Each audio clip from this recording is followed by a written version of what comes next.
11 बरस और 51 दिन का हो गया होगा मेरा काल, क्योंकि मामा कंस का उद्धार श्याम ने 11 बरस और 52 दिन में किया था। जब वो 11 बरस और 52 दिन के जब हो गए थे तब अपने मामा का उद्धार किया था। जैसे ये बात गई तो नारद जी ने कही एक पत्र लिखो, और पत्र ऐसा लिखो कि अब तुम काल को अपने पास बुलाओ, और जब तक काल तुम्हारे पास नहीं आएगा तब तक तुम उसे मार नहीं पाओगे, अब तुम अपने हाथों से मारना। कंस ने पत्र लिखा, और महाराज पत्र लिखा, विचार किया मंत्री से नहीं भिजवाएंगे।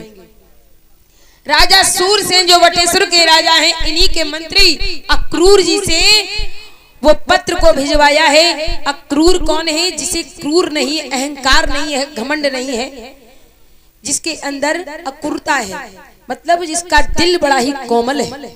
अक्रूर जी पत्र लेकर चले हैं, और चलते चलते आज जैसे ही वृंदावन गोकुल में पहुंचे, महाराज नंद बाबा को सर्वप्रथम वो पत्र दे दिया है।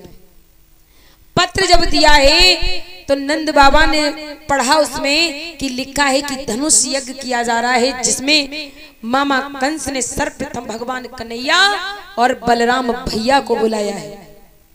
इन दोनों का आना बहुत जरूरी है। नंद बाबा समझ गए कि जाके कोई बहुत बड़ी चाल है। बाबा बोले मैं अपने श्याम को अकेला नहीं जाने दूंगा, मैं स्वयं भी जाऊंगा। मैया यशोदा ने जैसे ही देखो तो मैया यशोदा बोली क्या बात हो गई? बोले कंस ने बुलाया है। मैया बोली हम अपने कन्हैया को नहीं जाने देंगे, कंस का भरोसा, माने नाना वहां से राक्षस यहाँ भेजे मेरे श्याम को मराने के लिए, अब तो वो वहीं बुला रहा, हम नहीं भेजेंगे।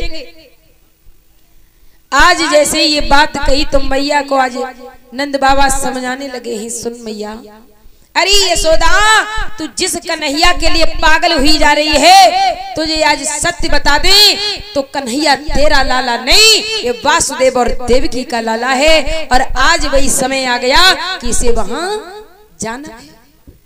और तू रो रही है।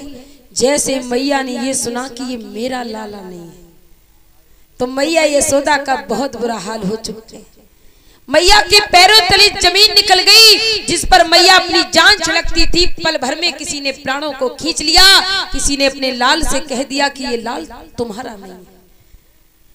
एक मैया जीवन भर किसी पुत्र को ऐसे पालती रही कि उसने जन्म दिया, और आकर कोई कह दे मैया तूने नहीं, इसे किसी और ने जन्म दिया, तो उस मैया पर क्या बीतेगी ये वो माँ जानती है। और यशोदा मैया तो महाराज आज 91 दिन की हो चुकी, यानी कि 91 वर्ष की हो चुकी। 80 वर्ष में इसने कन्हैया को पालन पोषण प्रारंभ किया था। अब तो मैया रोने लगी है।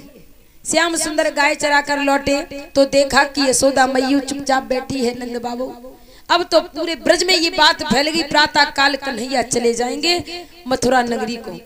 जितनी गोपियां सुन रही हैं, जितने ग्वालवाल सुन रहे हैं, सभी आज चलते आ रहे हैं, दौड़ते चले आ रहे हैं श्याम के द्वार पर। श्याम को भी ये मालूम नहीं कि उन्हें कहाँ जाना है। अक्रूर जी से पूछा काका आपका कैसे आगमन होता है? कहा लाला तुम्हारे मामा ने तुम्हें बुलाया है। अब तो महाराज बड़े ही खुश भी हैं, लेकिन मैया यशोदा का चेहरे की तरफ देखा तो मन बड़ा उदास हो गया।